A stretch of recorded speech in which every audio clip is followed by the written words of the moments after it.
Salut tout le monde, c'est Rudy et Samsung a enfin déployé Android Pie et Samsung One UI en France et ça fait plaisir.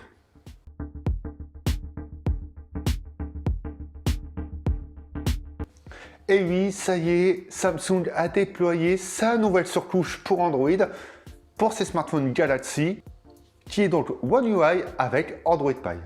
Bien sûr, il y a pas mal de nouveautés, c'est ce qu'on va voir dans cette vidéo et notez bien que Samsung a commencé à le déployer sur les Galaxy S9 et qu'il est actuellement déployé sur le Galaxy Note 9. Cette vidéo arrive également avec un peu de retard, mais c'est pas grave.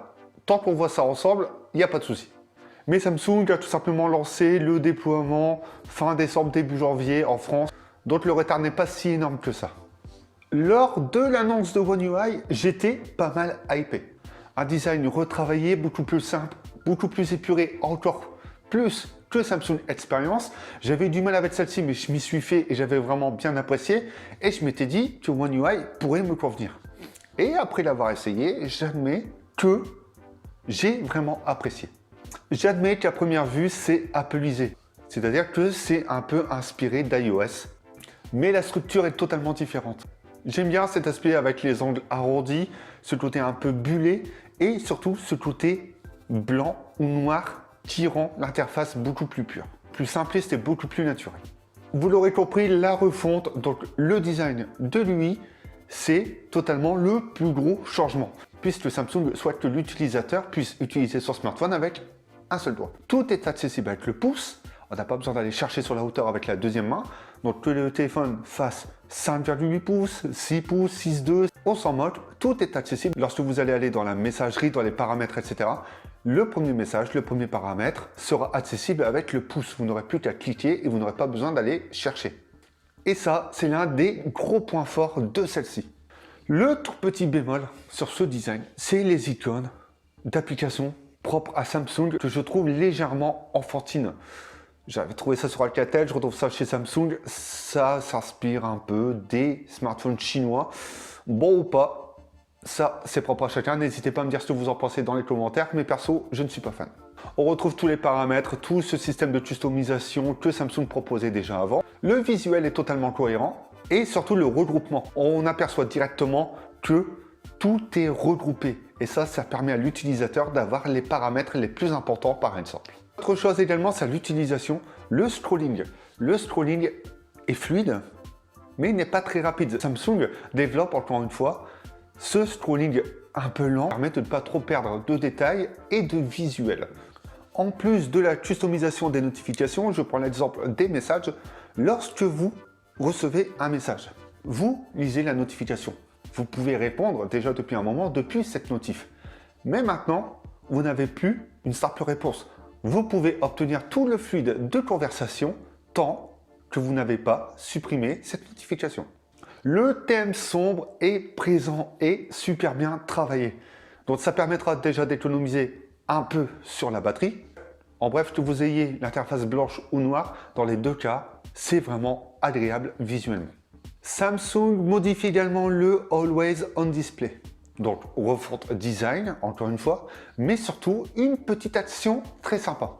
Et oui, le AOD crée quelques petits problèmes sur certains écrans LED. C'est-à-dire que l'affichage reste un peu trop longtemps et au final, malgré le fait que ça bouge, ça laisse quelques traces sur certains écrans. Et là, Samsung décide tout simplement de pouvoir l'activer avec un double tap.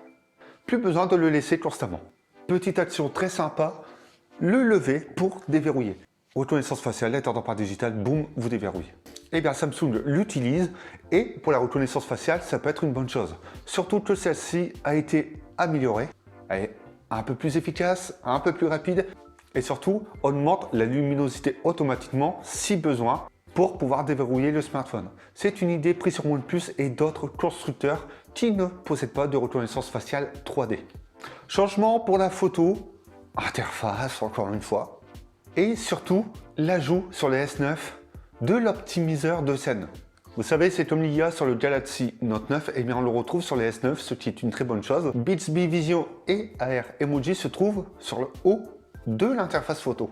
Est-ce que c'est parce que les utilisateurs utilisent peu ces applications ou est-ce tout simplement par choix ergonomique, parce que ça ne l'est pas du tout, mais Samsung décide tout simplement de l'enlever du bas de cette interface. Autre chose très intéressante sur One UI, c'est les gestes. Ils sont enfin présents sur les smartphones Galaxy et ils sont plutôt sympas à utiliser. Sauf que pour les retours, pour l'accueil et pour le multitâche, on regarde les emplacements de base. C'est-à-dire que si votre retour est à droite, il faudra faire un slide du bas droit vers le haut pour accéder au retour et du bas gauche vers le haut pour le multitâche. Donc, vous pouvez également laisser les icônes, mettre des barres, les enlever. C'est plus esthétique sans, c'est sûr. Globalement, je ne suis pas déçu. J'ai trouvé ça ultra pratique, ultra bien travaillé. Visuellement, c'est très agréable. Samsung a réalisé un super bon travail. Et j'espère vraiment que d'autres constructeurs vont s'inspirer de celle-ci pour créer quelque chose de plus ergonomique à l'utilisation quotidienne. Parce que le premier but de One UI, c'est de faciliter l'accès à l'utilisateur et l'utilisation de son smartphone.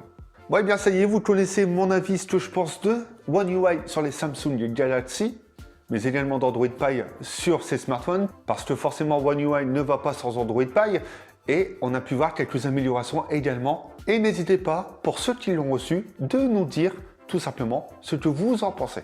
Et pour ceux qui ne l'ont toujours pas reçu sur leur Note 9 ou leur Galaxy S9 et S9 Plus, patientez un petit peu ou passez sur l'installation manuelle si vous n'êtes pas trop patient.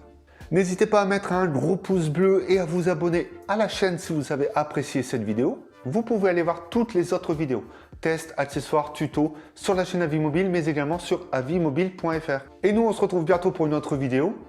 Ça me donnerait presque envie de repartir sur un smartphone Samsung.